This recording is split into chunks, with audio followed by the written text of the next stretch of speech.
Peace, delivered by Dwight Eisenhower on December 8th of 1953 at the United Nations headquarters at the General Assembly in New York. Madam President, members of the General Assembly, when Secretary General Hammarskjöld's invitation to address this General Assembly reached me in Bermuda, I was just beginning a series of conferences with the Prime Ministers and Foreign Ministers of Great Britain and France. Our subject was some of the problems that beset our world. During the remainder of the Bermuda Conference, I had constantly in mind that ahead of me lay a great honor. That honor is mine today, and as I stand here, privileged to address the General Assembly of the United Nations. At the same time that I appreciate the distinction of addressing you, I have a sense of exhilaration as I look upon this assembly. Never before in history has there been so much hope for so many people have gathered together in a single organization. Your deliberations and decisions during these somber years have already realized part of these hopes. But the great tests and the great accomplishments still lie ahead. And in the confident expectation of those accomplishments, I would use the office which, for the time being, I hold to assure you that the government of the United States will remain steadfast in the support of this body.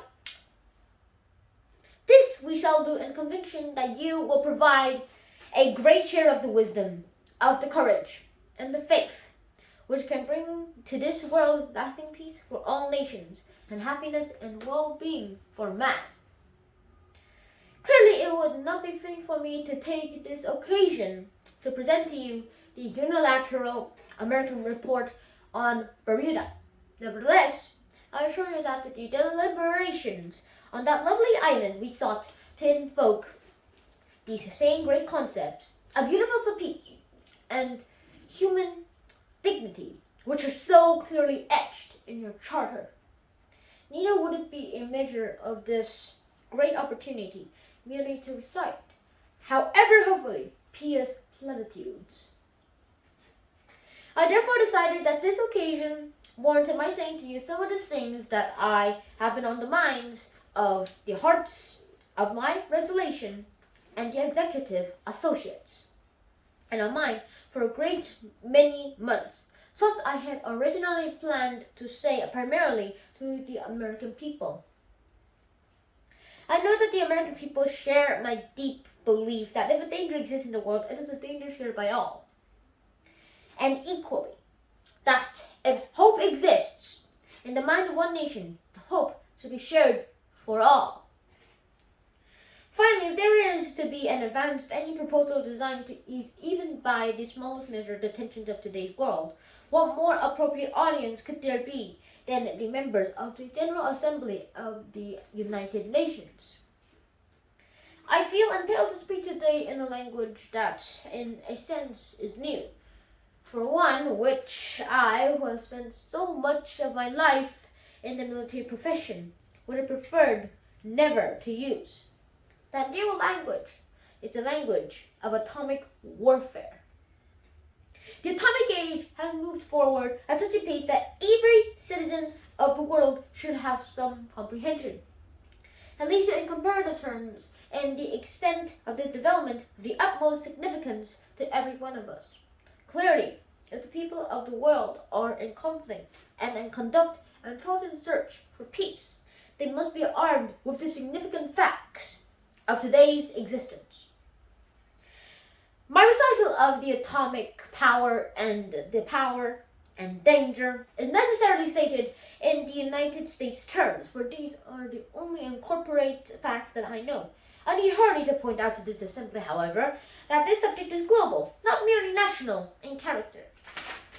On July 16, 1945, the United States set off the world's first atomic explosion. Since that date in 1945, the United States of America has conducted over 42 test explosions. Atomic bombs today are more than 25 times as powerful as the weapons with which the atomic age dawned. while hydrogen weapons are in the ranges of millions of tons of TNT equivalent.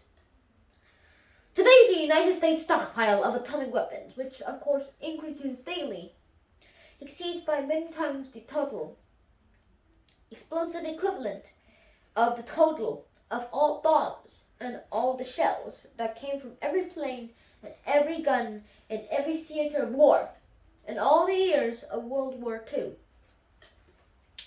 A single air group, whichever afloat or land-based, can now deliver a reachable target, a destructive cargo exceeding the power of all the bombs that fell on Britain and of World War II. In size and variety, the development of the atomic weapons has been no less remarkable. The development has been such that the atomic weapons have virtually achieved conventional status with our armed services. In the United States, the Army, the Navy, the Air Force, and the Marine Corps are all capable of putting this weapon to military use. But the dread secret and the fearful engines of atomic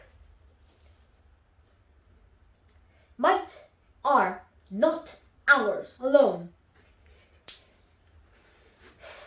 In the first place, the secret is possessed by our friends and allies, Great Britain and Canada, whose scientific genius made a tremendous contribution to our original discoveries and designs of atomic bombs. The secret is also known by the Soviet Union. The Soviet Union has informed us that over the recent years, it has devoted extensive resources to atomic weapons. During this period, the Soviet Union has exploded a series of atomic devices, including at least one involving thermonuclear reactions. If at one time the United States possessed what might have been called a monopoly of atomic power, that monopoly ceased to exist years ago. Therefore, although our earlier start has permitted us to accumulate what is today a great quantitative advantage, the atomic realities of today comprehend two facts of each greater assistance. First, the knowledge now possessed by several nations will eventually be shared by others, and possibly all others. Second, even a vast superiority in the number of weapons and a subsequent capability of devastating retaliation is no preventive or itself against the fearful material damage and toll of human lives that will be inflicted by a surprise aggression. The free world, at least dimly aware of these facts, has naturally embarked on a large program of warning and defense systems. That program will be accelerated and expanded. But let no one think that the expenditure of vast sums of weapons and systems of defense can guarantee absolute safety for the cities and citizens of any nation. The awful arithmetic of the atomic bomb does not permit of any such easy solution. Even against the most powerful defenses, an aggressor in the possession of the effective minimum number of atomic bombs for a surprise attack could probably and possibly place a sufficient number of bombs on the chosen targets to cause hideous damage. Should such an atomic attack be launched against the United States, our reaction would be swift and resolute. But for me to say that the defense capabilities of the United States are such that they could inflict terrible losses upon an aggressor, for me to say that the retaliation capabilities of the United States are so great that such an aggressor's land will be laid waste. All this, while fact, is not the true expression of the purpose and the hope of the United States. The pause there will be to confirm the hopeless finality of all the belief that two atomic colossi are doomed malevolently to eye each other indefinitely across a trembling world. The stop there will be to accept hope. Helplessly, the probability of civilization destroyed, the annihilation of the impeachable heritage of mankind handed down to use generation for generation, and the condemnation of mankind to begin all over again on the sea-old struggle upward from the savagery toward decency and right and justice. Surely no sane member of the human race could discover victory in such desolation. Could anyone wish his name to be coupled by history with such human degradation and destruction? Occasional pages of history do record the faces and faces of the great destroyers. But the whole book of history reveals mankind's never-ending quest and mankind's God-given capacity to build. It is with the book of history, and not with the isolated pages, that the United States will be wished to be ever identified. My country wants to be constructive, not destructive. It wants agreements, not wars among nations. It wants itself to live in a freedom and the confidence that the people of every other nation enjoy equally the right of choosing their own way of life. So my country's purpose is to help us move out of the dark chambers of horrors into light, to find a way in the minds of men. The hopes of men, the souls of men everywhere, can move forward toward peace and happiness and well-being. In this quest, I know that we must not lack patience. I know that in a world divided, such as one today, salvation cannot be attained by one desirable attack. I know that many steps will have to be taken over the months before the world can look at itself one day and truly realize the new climate of mutually peaceful confidence in the abroad world. But I know above all else that we must start to take these steps now. The United States and its allies, Great Britain and France, have over the past months tried to take some of the steps. Let no one say that we shun the comfortless table. On the record has long stood the request of the United States, Great Britain, and France to negotiate with the Soviet Union the problems of a divided Germany. On that record has long stood the request of the same three nations to negotiate an American-Austrian peace treaty. On the same record still stands of the United Nations to negotiate the problems of Korea. Most recently, we have received from the Soviet Union what is in effect an expression of willingness to hold a four-power meeting. Along with our allies Great Britain and France to negotiate. We were pleased to see that this note did not contain the unacceptable preconditions previously put forward. As you already know from our joint Bermuda communique, the United States, Great Britain, and France have agreed promptly to meet with the Soviet Union. The government of the United States approaches this conference with hopeful sincerity. We will bend every effort of our minds to the single purpose of emerging from a conference table with tangible results toward peace. The only way of lessening the traditional international tension we never have, we never will, propose or suggest that the Soviet Union surrender what it rightfully dares. We will never say that the people of Russia are an enemy with whom we have no desire ever to deal or mingle in friendly and fruitful relationships. On the contrary, we hope that this coming conference may initiate a relationship with the Soviet Union, which will eventually bring about a free intermingling of the peoples of the East and of the West. The one sure human way of developing the understanding required for confident and peaceful relations, instead of the discontent which is now settling upon Eastern Germany, occupied Austria, and the countries of the Eastern Europe. We seek a harmonious family of free European nations, with none as threat to each other, and least of all as threat to the peoples of Russia. Beyond the turmoil and strife and the misery in Asia, we seek peaceful opportunity for these peoples to develop their natural resources and to elevate their lives. These are not idle words or shallow visions. Behind them lies a story of nations lately come to independence, not as a result of war, but through free, grand, or peaceful negotiations. There is a record written of assistance gladly given by the nations of the West to needy people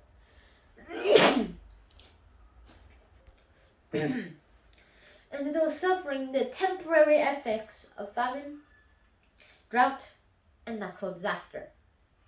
These are deeds of peace. They speak more loudly than the promises or protestations of peaceful intent. But I do not wish to rest either upon the reputation of the past proposals or the restatement of the past deeds. The gravity of time is such that the new avenue of peace, no matter how lamentable, should be explored. There is at least one new avenue of peace which has not yet been well explored, an avenue now laid out by the General Assembly of the United Nations. It is a resolution of the November 18, 1953.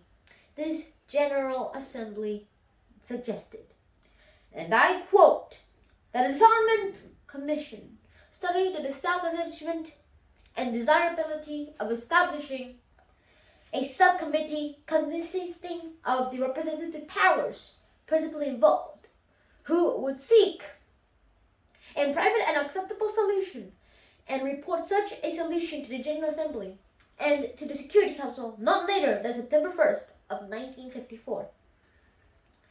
The United Nations heeds the suggestion of the General Assembly of the United Nations. It's instantly prepared to meet privately with such other countries as may be principally involved to seek an acceptable solution to the atomic armaments of race which overshadows not only the peace but the very life of the world. We shall carry into these private or diplomatic talks a new conception. The United States, who seek more than the mere reduction or elimination of atomic materials for military purposes. It is not enough to take this weapon out of the hands of the soldiers. It must be put into the hands of those who will know how to strip its military casing and adapt to its arts of peace. The United States knows that if the fearful trend of the atomic military buildup can be reversed, this greatest of destructive forces can be developed into a great boon for the benefit of mankind. The United States knows that the peaceful power from atomic energy is no dream of the future. That capability, however proved, is here now, today. Who can doubt if the entire body of the world's scientists and engineers had adequate amounts of fissionable material with which to test and develop their ideas, that this capability would rapidly be transformed into universal, efficient, and economic usage. There hasten the days when the fear of atom will begin to disappear in the minds of the people and the governments of the East and the West. There are certain steps that need to be taken now. I therefore make the following proposals. The governments principally involved, to the extent permitted by the elementary prudence, to begin now and continue to make joint contributions from their stockpiles of normal uranium and fissionable materials as to the International Atomic Energy Agency, IAEA. You would expect that such an agency would be set up under the aegis of the United Nations. The ratios of contributions, the procedures, and other details would probably be within the scope of the private conversations I have referred to earlier. The United States is prepared to undertake those great explorations in great faith. Any partner of the United States acting in the same good faith will find that the United States, a not unreasonable or ungenerous associate, undoubtedly initial and early contributions to this plan will be small in quantity. However, the proposal has the great virtue that it can be undertaken without the irritations and the mutual suspicion incident to any attempt to set up a completely acceptable system of the world-wide inspection and control. The Atomic Energy Agency could be made responsible for the impounding, storage, and protection of the contributed fissionable and other materials. The ingenuity of our scientists will provide special, safe conditions under such a bank of fissionable material can be made essentially immune to the surprise seizure. The most important responsibility of the Atomic Energy Agency would be to devise methods whereby this fissionable material would be allocated to serve the peaceful pursuits of mankind. Experts will be mobilized to add atomic energy to the needs of agriculture, medicine, and other peaceful activities. Our special purpose would be to provide an abundant special electrical energy in the power-starved areas of the world. Thus, the contributing powers will be dedicating some of the strength to the serve the needs rather than to fears of the mankind. The United States will be more than willing. It will be proud to take up with others principally involved in the development of plans whereby such peaceful use of atomic energy would be expedited. Of those principally involved, the Soviet Union must, of course, be one. I will be prepared to submit to the Congress of the United States, and with every expectation of approval, by such plan that would first encourage worldwide investigation into the most effective peacetime uses of fissionable material, and with the certainty that they, the investigators, had all the material needed for conduct of all experimentations that were appropriate. Second, begin to diminish the potential destructive power of the world's atomic stockpiles. Third, allow all peoples of all nations to see that in this enlightened age, the great powers of the earth, both of the East and the West, are interested in the human aspirations, first, rather than in the building up of the armaments of war. Fourth, open up a new channel for peaceful discussion and initiate at least a new approach to the many difficult problems that must be solved in both private and public conversations. If the world is to shake off the inertia imposed by fear and to make a positive progress toward peace. Against the dark background of the atomic bomb, the United States does not wish merely to present strength, but a desire and the hope for peace. The coming months will be fraught with fateful decisions. In this assembly, the capitals and the military headquarters of the world, and the hearts of men everywhere, be they be governed or governors, may they be decisions which will lead this world out of fear into peace. To the making of these fateful decisions, the United States pledge before you, and therefore before the world, and the determination to help solve the fearful atomic dilemma, to devote its entire heart and mind to find a way by which the miraculous inventiveness of man shall be dedicated to his death, but consecrated to his life. I again thank the delegates for the great honor they have done me in inviting me to appear before them and in listening to me so courteously. Thank you.